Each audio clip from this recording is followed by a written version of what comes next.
Now, look, in some absolutely fabulous news, I've got to say, Tim Walz apparently will not be running again. Have a listen. Well, I'm certainly thinking about running again in Minnesota if that's what they want. I am not thinking about running in 2028. Josh, what a great relief that is.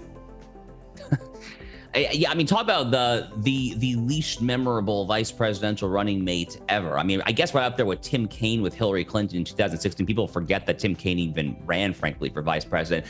I mean, tampon Tim Walz did not exactly make a smoking name for himself on the national stage. I mean, people to this day will remember Tim Walz still properly and rightfully as the man who set the George Floyd riots on a national conflagration. He could have contained that. He could have nipped that in the bud there. Instead, he and his left-wing spouse and all the left-wingers there in the government in Minneapolis and St. Paul, they let the fire spread. They were tacitly and in some ways not so tacitly encouraging the riots to spread. And ultimately, we saw billions and billions of dollars in property damage from left-wing vandals and arsonists and generally just anarchists there in this 2020 horrific summer. So Tim Walz's legacy is terrible. I'm sure that he's frankly not going to be successful if he runs again in Minnesota. I think the voters even there in that center-left state have probably had too much of him there.